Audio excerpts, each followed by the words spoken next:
Most people enjoy the feeling that they get when they help someone else. It's the beauty of appreciation received and the awesome feeling of being needed. When it does become unhealthy, it is called codependency. But having codependent tendencies is nothing that anyone should be ashamed of, and it's actually quite normal. Codependency, essentially, is an emotional attachment to someone else's well-being, and it's when a person bases the way they feel on how another person feels. If you have a loved one who is struggling with addiction and have become codependent, it can be even more complicated. If your loved one is upset, you may be inclined to do things to help them not feel upset anymore, even if it hurts you in the long run. You essentially try to meet all of their needs, even if they are unhealthy. Unfortunately, while the codependent person thinks that they're helping their loved one, they really aren't.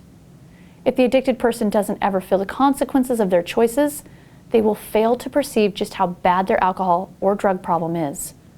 Soon you start to inherit and share all of these problems with your loved one, and it can be very overwhelming. Perhaps your loved one stopped paying his or her bills. A lot of time you may end up choosing to pay them yourself. Or maybe your loved one's car gets repossessed. If this happens, you may be inclined to allow him or her to borrow your car. So again, when you get into the habit of helping your addicted loved one so much, you will eventually start helping them to your own detriment. If you are unable to help your loved one with something, you may feel bad.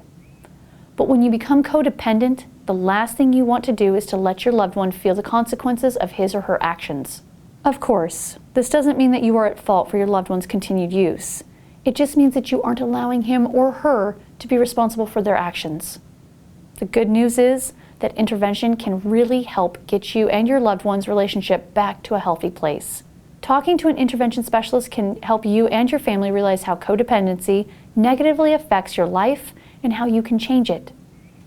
While no situation is exactly the same, our interventionists have staged hundreds of interventions over the years and can use their experience to help your family. It's not unusual to have more than one family member that is codependent. The interventionist will make clear how to change these codependent behaviors and help you understand what must be done moving forward to save your loved one's life. The idea is that if your loved one refuses to go to treatment, you will no longer do the things you have continued to do for them that allow their alcohol or drug use to go on. This can be an especially hard task for someone who is codependent, but our interventionist will be there to guide every step of the way. Intervention is not only effective for the person who is struggling, but is effective to the family if the family follows through on their part. Setting boundaries and creating ultimatums for the scenario in which your loved one says no to treatment is a part of the intervention process. If your loved one absolutely refuses to go to the treatment, then these ultimatums will be read out loud during the intervention.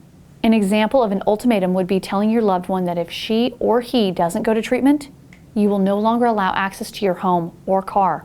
These ultimatums will help your loved one start to feel some of the consequences of his or her addiction and undo some of the codependent patterns that have been established. Once your loved one goes into treatment, it will be time to start the healing process for those involved who have become codependent. If no help is sought, these cycles and patterns can continue. It is known that codependent people are more likely to put themselves into risky and bad situations that affect their lives negatively. Codependency is self-destructive. This is why it is best for your family to start the process of intervention. It will not only save the life of your loved one who is struggling with drugs and alcohol, but it will help the rest of the family start the process of healing the deep wounds as well.